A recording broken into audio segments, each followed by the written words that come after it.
are listening to us via audio streaming on the website radioislam.co.za and via the Radio Islam app, which you can download on your Android or your Apple device. We also welcome, as we do every weekday between 8 and 10, our listeners listening to us via Radio Al Ansar out in Durban and in Pietermaritzburg. So you may have heard the announcement, or you may have seen the WhatsApp poster, the social media poster, that we are now going to be tackling the issue of complaints about Muslim women and how they are treated at airports in South Africa. Recently, a large number of Muslim women have complained, especially on social media, that they are being harassed at South Africa's airports due to their headgear. This has led to widespread concerns about possible religious profiling at South Africa's airports. Recently, UCSA, that's the umbrella body, the United Ulama Council of South Africa, met with the leadership of ACSA to discuss these complaints and concerns. As part of this engagement, ACSA had committed that they are willing to engage the Muslim community in South Africa to explain the protocols and processes and to hear what the issues and the grievances are. So as part of this engagement, we are glad to welcome to the program this morning General Mzwandile Petros, who is the Group Executive for Enterprise Security and Compliance at ACSA. General, a very good morning to you. Welcome to Radio Islam International.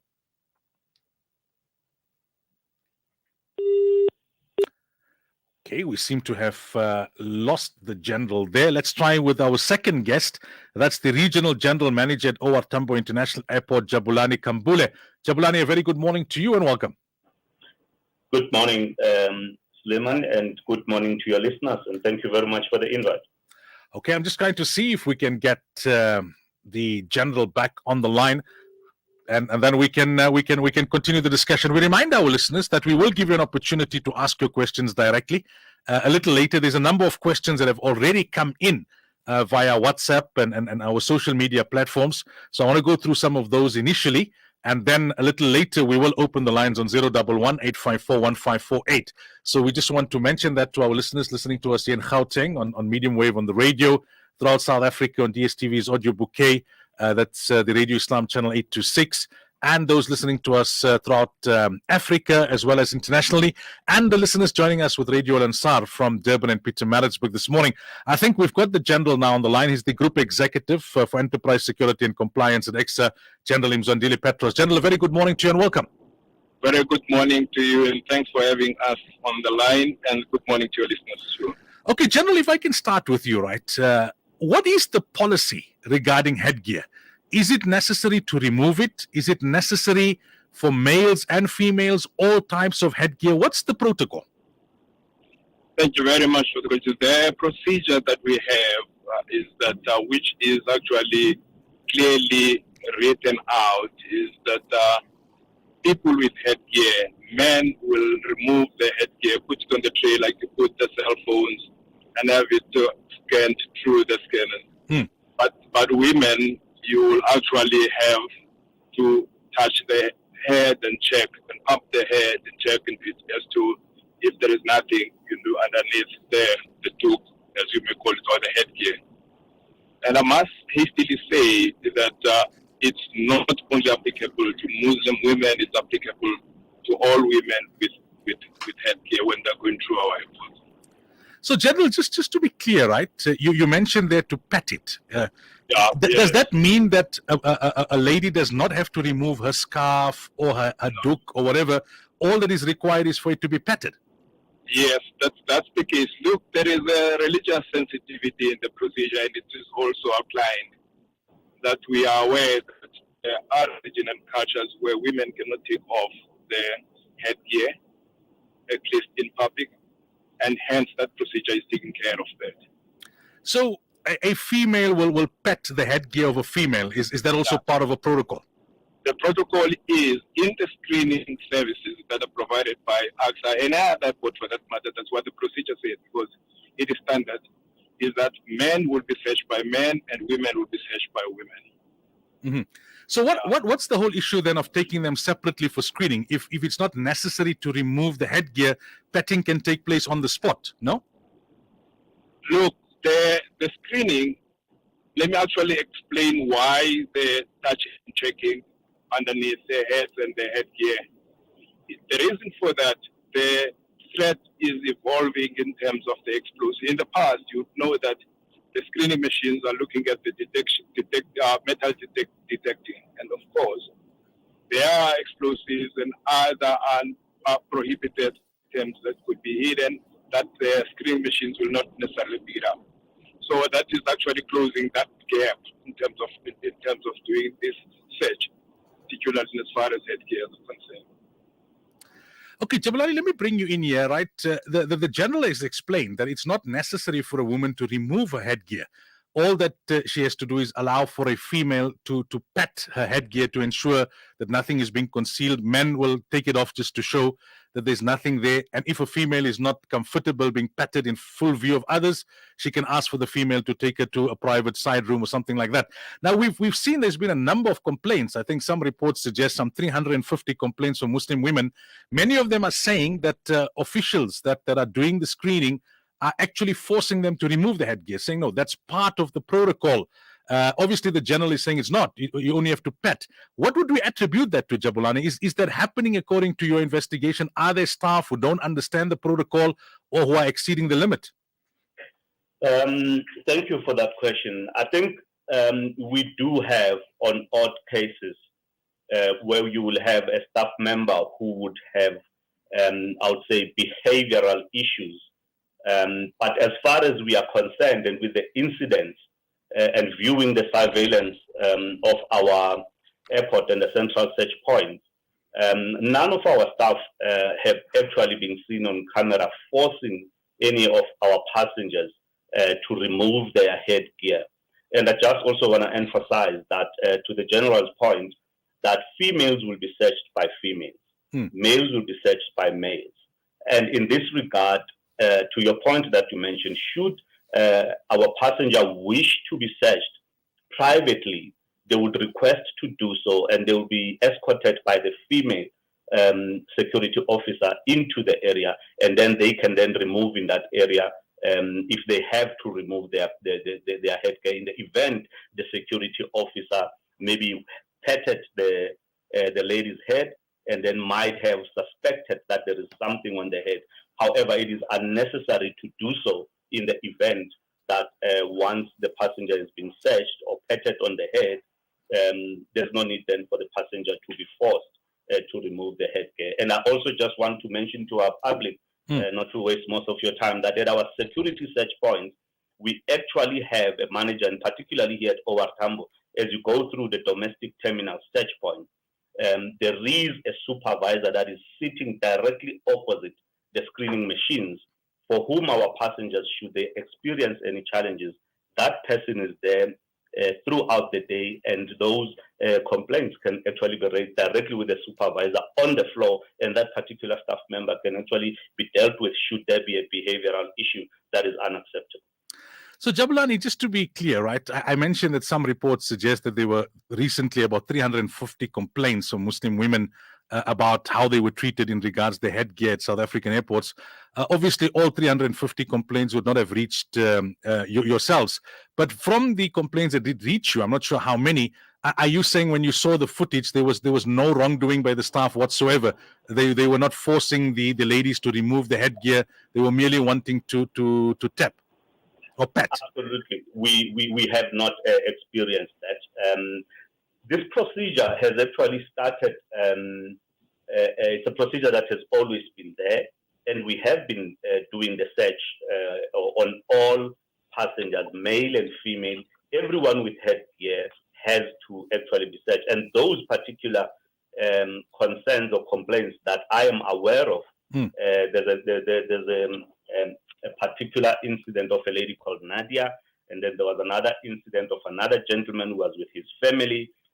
We've seen the footage, we went through the footage, and there was no visible, or there was no sign of any force from our security officers. Obviously, we do not have audio in terms of what the communication between the passenger as well as the security officer. However, from what we have seen, it's definitely not, there wasn't a situation where a passenger was actually forced. It was just a matter of procedure that when you go through our metal detectors or our screening points, you will have to be searched when you are wearing a headgear, regardless of religion, color, creed, or any other religious orientation. So, General, to come back to you, right? So far, what you've explained and what Jabulani has explained, it's not compulsory for a lady to remove a headgear. All that is compulsory is that they want to tap to make sure, or to pat, that there's nothing being concealed beneath the headgear, which will not be picked up by the metal detectors. And this is not exclusive to Muslim women. All women who have headgear, all men who have headgear, if those who are willing to remove it, like men who are willing to remove it, fine. Women, allow them to pat, or if you want it to be done in private, then that is also something that will be accommodated female on female. However, General, a lot of the messages, coming up on my screen as we speak say that at times you will find at one airport they insist on doing it, and another airport in South Africa they don't do it. Some listeners are saying that when they were standing in the queue, they would see non-Muslim females with headgear not being stopped and the headgear not being checked. But as soon as a Muslim female comes and this happens, how do you respond to what is seen as an inconsistency?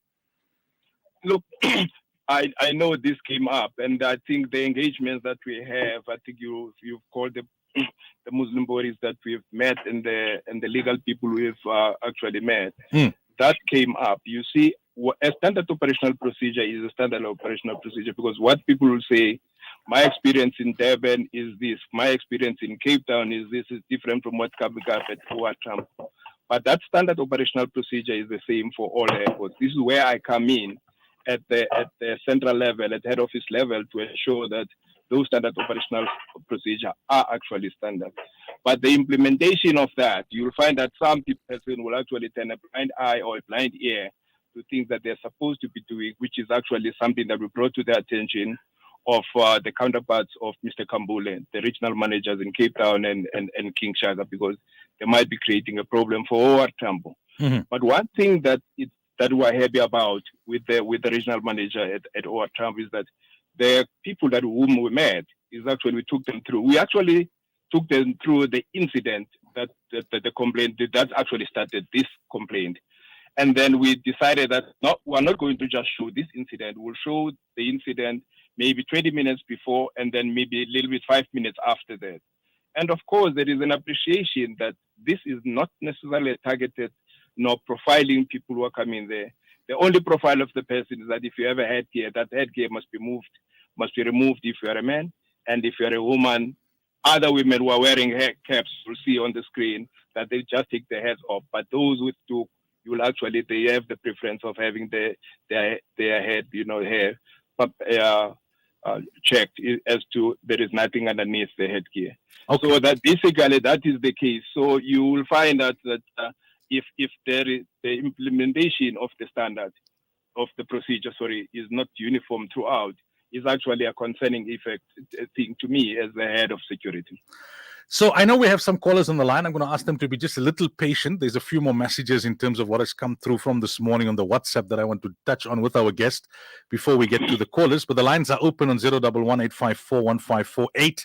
Both our listeners out in Joburg, Durban, and in various parts of the country and continent, you can call in on that number. And you can also WhatsApp us on 072-786-1548. Jabulani, I'm looking at one message that comes up on the screen that says, it's not only about Muslim women and the headscarf. At times, Muslim women are reporting that they walk through the scanner, there's no beep, and yet the personnel there insist on a full body search. What would the reason be for insisting on a full body search or a full body pat down, rather, even though there was no beep? For that reason, any passenger that goes through the central search point, we also have a process which is called a random searching. So with our random search process is that every 10 passengers going through the search point, so between 1 and 10, there would be a random search. And what the machines will do, the machine can be set up in very different ways. It may beep, it may just show a light, so it doesn't have to actually beep. So as a passenger goes through the machine and you are passenger number 5 on the queue, and it's been said that every 5 passengers will have to be searched, and you will appreciate why the randomness of every 5 passengers or every 6 or every 4, because we change it now and then. so that we are not predictable as a security protocol. But then when that happens, you actually, as a passenger, if the machine picks you up, say you are passenger number 5 in every 5 passengers that needs to be searched, you will be searched, and the security officer, as you have been randomly picked up by the machine, the security officer does have the discretion to actually do the entire body search to you as a passenger, because it is part of the protocol to do the full body search of a passenger. And if a passenger does get picked up by the machine and the passenger requests that the full body search be done privately, that can be done privately, but it is part of the protocol. And I would like the general to also maybe add up on that if there's any that you would like to emphasize on this particular point. Yes, General, if I can just add to the please. question. I would like to. Yeah. I would like to add on that, or add. Maybe ask the question so that I can actually. Yeah, so I just wanted for absolute clarity is what Jabulani is saying the following, right? That one is the scanner will beep if you're carrying something on your person that will activate the scanner. But apart from that, even if you've got nothing on your person, the scanner is pre-programmed to beep every so many people, so that random searches can take place. And the beeping aside, the personnel are told by the manager that every so many people should be pulled out, even if it doesn't beep, just to do random searches. Is that how it works? Yes, let me. I wanted to actually elaborate on that. Okay. Tambo is saying between 1 and 10. That's the minimum. What happens at the airport is that machine gets calibrated in the morning. It's actually the discretion of the supervisor to say we'll take the sixth person every time. So, but you will see the long queues at the airport. If you take the 6 of 200 people, there will be too many people that will be randomized. But if it's many people, there's a discretion as well as to say, I'll take the 20th person. Every 20th person will be subjected to full body search. And that will happen. That gets calibrated, in the middle. So instead of counting out 1, 2, 3, you see why between 1 and 20 is this.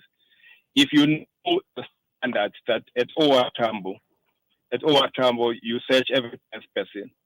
So the person who has bad intention or who will be smuggling drugs through the airport will make sure that I don't become the 10th person, because I know that is a standard operational procedure. So what will happen if the machine changes today to something the 12th person? It will be for that day, but it will be a standard thing throughout. That after 12, it will be the 24th. After that, the 36th person in terms of the queue. So that's what the machine is going to be doing. It will be 12, 24, 36, 48, and you name it. So that's what will happen every day. But it is a predetermined, calibration. So, General, just a quick last question before we go to the callers. Is there an auditing process in place to ensure that this is now, not used by staff to target a particular religious group or any particular group, and that it's totally random as programmed every 15th person or every 20th person, and that there's no involvement of U.S. authorities or Mossad or U.S. alerts in terms of what ACSA does at our airports in South Africa? Look, the airport aviation, or the aviation in general, is a heavily regulated industry. There is a body that does auditing, which you call South African Civil Aviation Authority, which is independent, an independent body. Sound like two whites. Two whites. Airport. It audits all airports in the country. It's actually regulating all airports throughout the country. But besides that body, there is an international body called International Civil Aviation Organization that does the auditing. And the beauty about it is that when do the auditing, they don't just audit things that are happening on the day, they go back. We keep data in terms of surveillance cameras for quite some time. So what we'll do, if they choose to take January, for or make an example, say we want to look at last month's surveillance. We want to look at this screen and that screen and that screen. They go through that in terms of doing the auditing. They can pick it up. They can pick it up when we don't do it, which is a problem, because it becomes a problem when you're not compliant to the regulations. And they will be picking up that now this randomness is not necessarily randomness, it's targeting people. And of course, I must say as well, you see, it for us, it presents, a problem if you could have a procedure like that is targeting Muslim women. imagine during Hajj how many women are going through our airport. It will mean that all our screening machines must be just reserved for Muslim women, which is not necessarily the case. Two callers on the line. Most of the questions on the WhatsApp I have incorporated in what I've asked thus far. I'll ask a few more of them at the end. But let's go to our first caller. We'll ask the callers to be brief and to the point. Assalamu alaikum and welcome. Caller on line 1. Assalamu alaikum wa rahmatullahi wa barakatuh. Welcome. Wa alaikum salam. Yes, sister, you're live on air. Right. I've been profiled twice, and I heard Jabulani's beautiful story is stunning. It's everything but when you are on the airport. The supervisor that he said is sitting there to assist is extremely rude. I've asked the lady to identify herself. They all refused. When I went to her table with her to object to being searched, she actually shook her finger in my face, spit in my face by way of talking, and then asked for another lady to come down. Also, this lady refused to be identified. I've got it all recorded. And she said to me, they search all with Muslim women. It's not a random search because of all the threats they get. Now, if a Muslim lady wear her hijab in the right manner, which most of us do, there is no way you can even push a finger into there. That hijab cap sits tight on your head.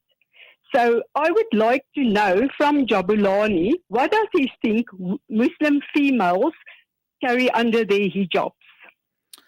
Jabulani, your response? Can I take that one? Yes.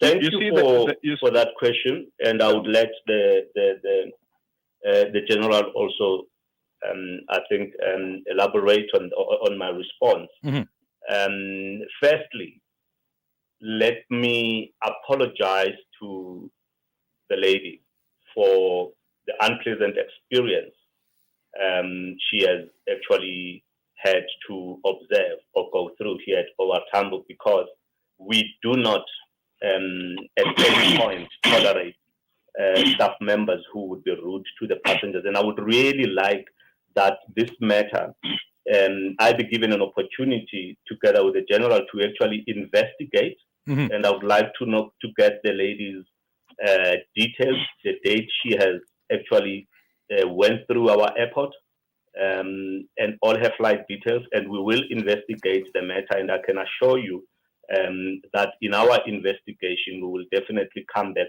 to her with a report of how did that fare in terms of what we see on the footage, and we will interview those employees to make sure that that incident did it really occur, and when it occurred, there will definitely be consequence management on the employees.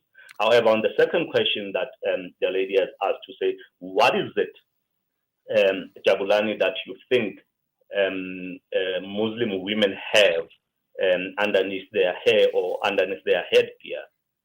It's not about what we think Muslim women have underneath their headgear. This is a procedure to search every person or passenger going through our central search points to make sure that the safety and security of all other passengers. And this search, I would like to re-emphasize, we search all people wearing headgear, regardless of your religious orientation, regardless of your race, regardless of your creed. Mm-hmm. So we don't really target Muslim women, and there is no way that we are that judgmental that we would say that Muslim women had something underneath their head. Absolutely not. Not in the name of Oliver Regional Tambo. It can never happen at this airport.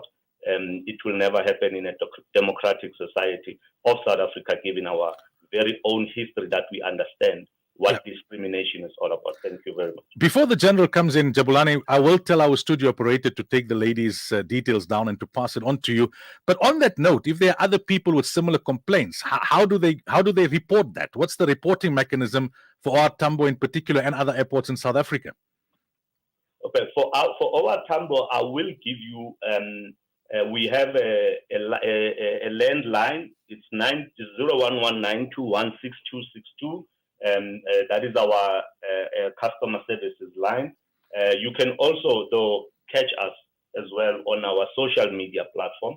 And once we're done with this, we can share those details with you, and passengers can send through their complaints directly to that particular platform, and we sure will respond. General, your quick input on that caller before we move to the next caller? No, I think Jabu covered me, but Okay. I was just going to emphasize on the fact that it's not only Muslim women that are targeted in terms of their headgear. It's everybody who's having a headgear, but the way the procedure outlines how it should be carried out, it differs from men to women. And I agree with you. Take the particulars of the lady. We'll investigate that and come back to you and the lady if she wishes. Okay, let's take the next caller. Assalamu alaikum wa rahmatullahi wa barakatuh. Welcome. Hi there. Good. You're live on air. Oh, thank you. Sorry.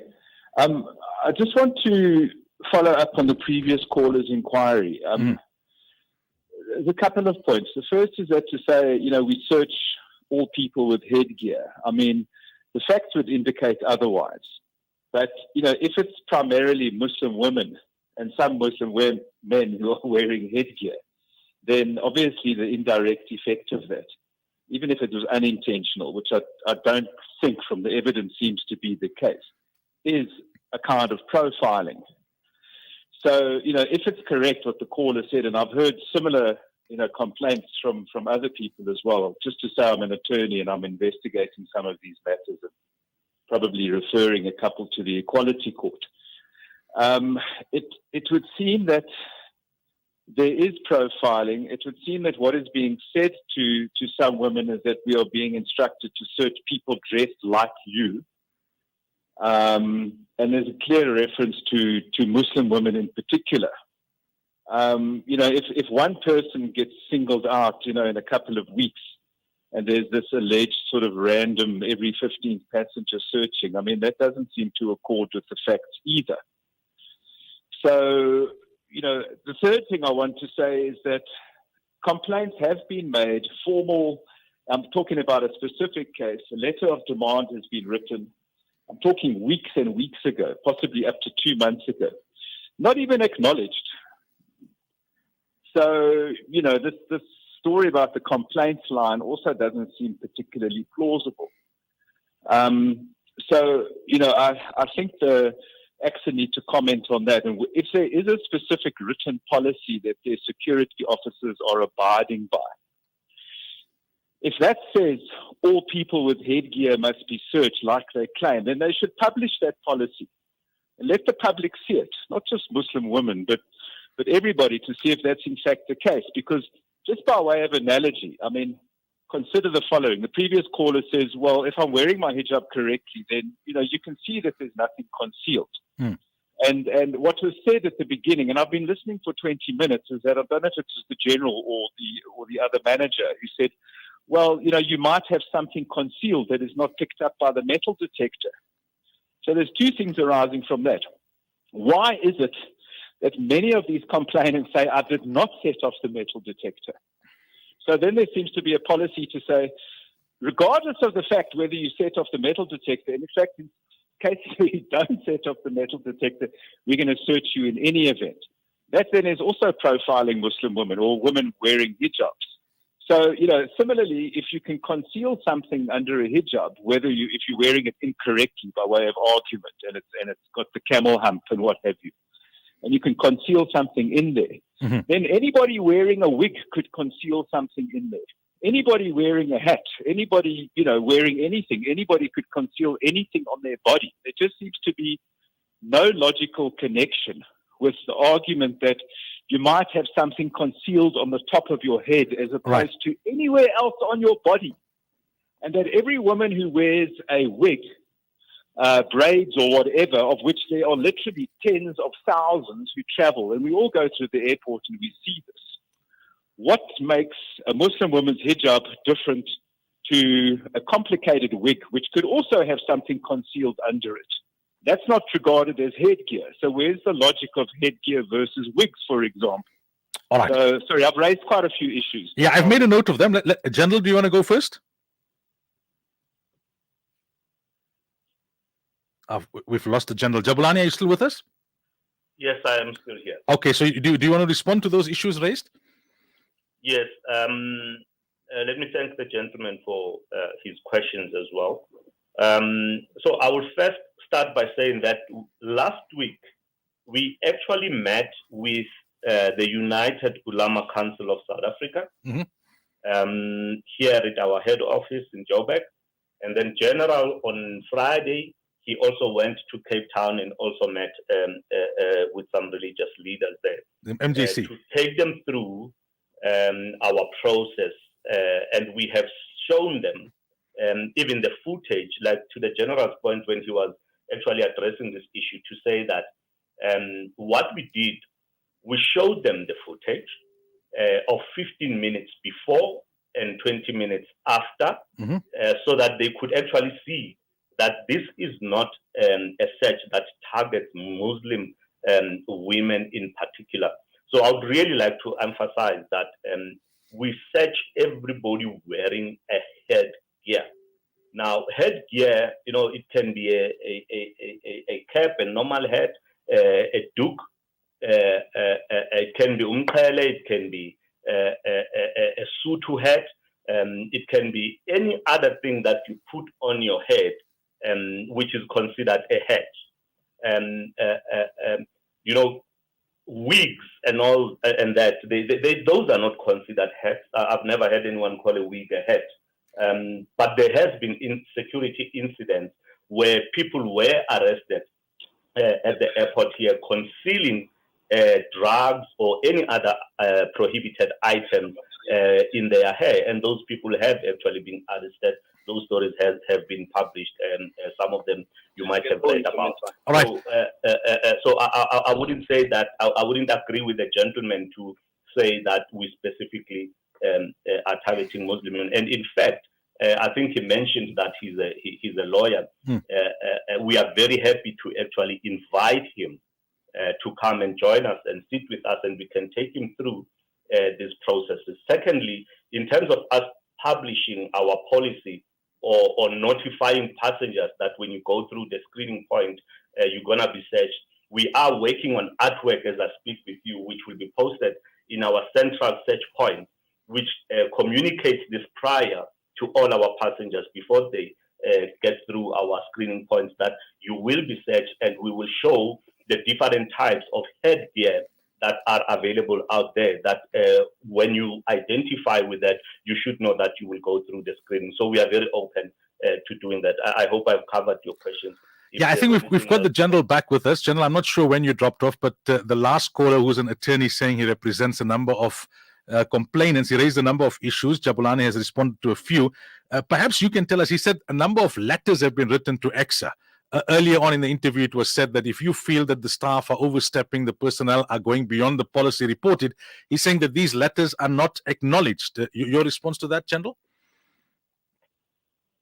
Received, responded to. And in actual fact, we're inviting that more people should actually do that, should complain, able to investigate. We'll investigate each case, plus investigating a mass complaint. So true, I've picked up from Chavo. A general view that the people who are wearing headgears, most people who are wearing headgears at airports are Muslim women, which is not necessarily true. We engaged with the communities and the leadership that we met. We were able to show them the profile of people. We have a data in front of us that is representative of the passengers that are going through the airport, who are willing to entertain things pertaining to discrimination suffered by Muslim women through our airport. All right, so auditable system. We have an auditable system, and we'll be able to go back on that particular case, back to the person.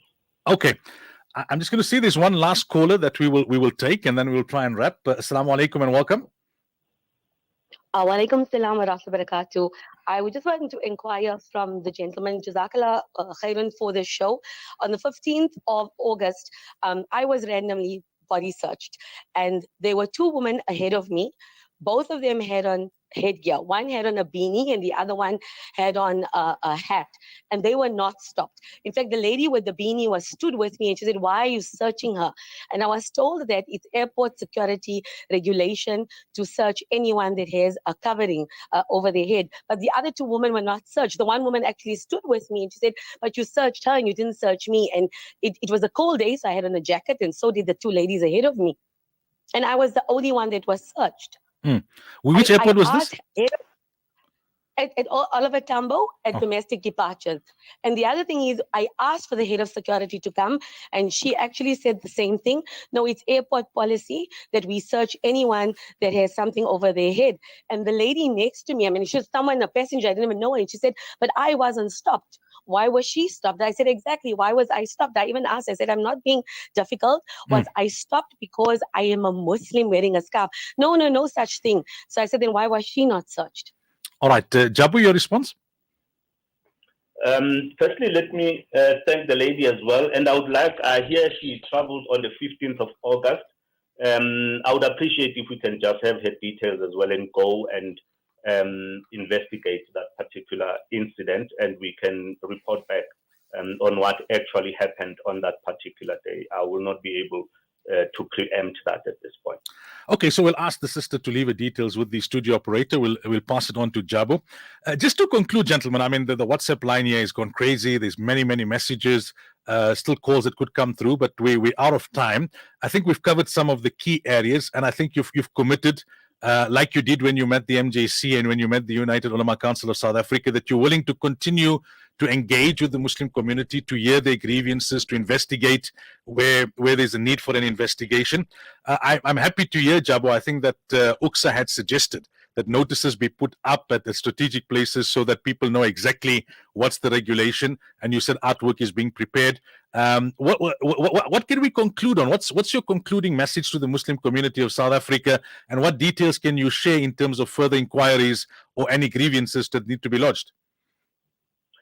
Look, for me, what I can say to the Muslim community, maybe firstly, is that we have actually introduced our training for staff. It's called Pride in Action. We train our staff every 3 months at the airport, because customer experience and how we treat our passengers is of paramount importance to us. That is number one. So we will restart that, and we assure them that in no way our Tambo or Airports Company South Africa is discriminating nor profiling Muslim women particularly. We do not do that, not in this country, I repeat, not in the name of OR Tambo, for which this airport was named after.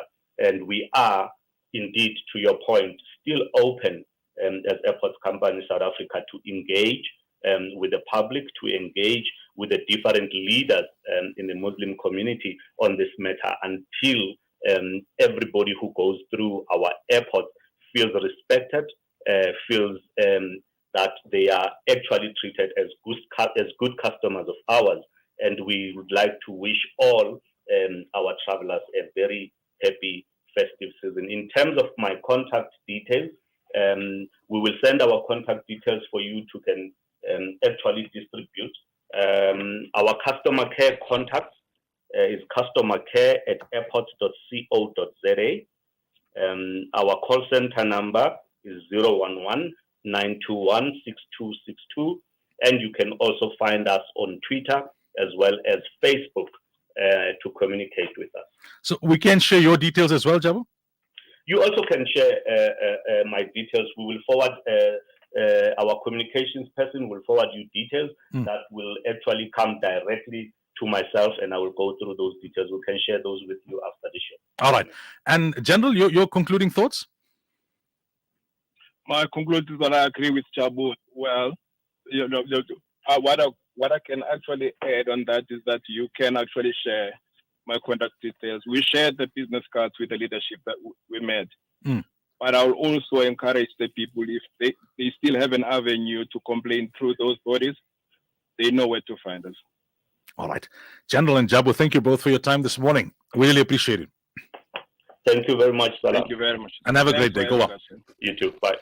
Okay, so just to surmise, I mean, we far exceeded the time limit that we initially allocated, but it's an important issue. We've had to rearrange and move some of the other features for this hour to another time, but that's fine. So in terms of what I've understood, right, and we will put up this entire program as a podcast. We will have an article summarizing the key points, and in that article, we'll put up the details as well as Jabu and the general's details. They've been kind enough to say that their details can be made public, so that as the Muslim community, if you have a grievance, you know exactly who to contact. They're saying that international law dictates that headgear needs to be checked. So they check the headgear of males and females, Muslim and non-Muslim. You are not forced as a lady to remove your headgear. They understand that it takes time to put it on. All that the person needs to do is to pet it. Now, that's the part of the headgear. If they insist on removing your headgear, you can tell them that this is the protocol and you can report them. The other issue is about body searches. So they were explaining, and I found this very interesting, that it's not only people who have something on their person which will activate the scanner that make it beep that are body searched. The scanner is programmed because certain things are not picked up by the scanner. For example, drugs. So the scanner is programmed. Every 10th person or 15th person or 20th person, it must beep, even if that person has nothing on their person that will warrant for it to beep, just so that random body searches can take place. And over and above that, the staff of the day are also, the manager makes a decision that apart from the beeping, every so many people, you do a body search. And these things are audited locally as well as internationally to ensure that it's not done in a discriminatory way, but to ensure that it is done. So they're obliged to do it. But when it comes to a body search for the lady or even the petting of the headscarf, if you don't want it to be done in public, you can ask the lady to take you to the private room and to do it there. And if you see discrimination, then you should call it out. Some airports may not do it, but that could be perhaps because of incompetence or laziness on the part of the officials there. That's what I understood in summary. They're saying it's got nothing to do with Mossad, with US. It's just got to do with the international law. There's no discrimination. There's no racial profiling. There's many sisters still on the WhatsApp line saying, but their experience is different. They are treated in a rude way. They are told that people who are dressed like you need to be searched. The lawyer raised some interesting points that if it's Muslim women in the majority wearing headgear, then it's going to be Muslim women in the majority that are going to be asked to allow for the headgear to be pet or to be touched. And the general saying he's not agreeing with that because there's varying forms of headgear. There's beanies and there's dukes and there's caps, and many non-Muslims also wear that. Wigs, they don't consider it headgear, but they have found people hiding things under the wigs. So from what I'm understanding, it's a variety of ways through which they try and search a person, not only the metal detector. The lawyer also raised the issue about correspondence going unresponded to. Hopefully with these details, the issues can be sorted out. So I suppose lawyers will do their work. The complainants will take up the issues and should take up the issues with regards to the specific of their instances and their incidents. But for now, at least the ball is rolling. UCSA has met with the leadership of ACSA in the airport, and the MJC has met as well for Cape Town. And they have told them that we will go back to the community. We are concerned about the number of grievances, and we want the door of communication and engagement to be open so that the process continues. It's not a once-off, and that's why we had this discussion as well. It brings us to 5 minutes before 9. A lot of bills to pay. There's also a report put together by Anissa Isaac to listen to. Time for me to sign off. Assalamu alaikum wa rahmatullahi wa barakatuh. It's the season's best fashion fabric trends, now available at Pay and Save. The Fabric and Bridal Center. From basic to beautiful, to must-have exclusive pieces, eye-catching trims to match. The newest offerings from the most innovative designers, exquisite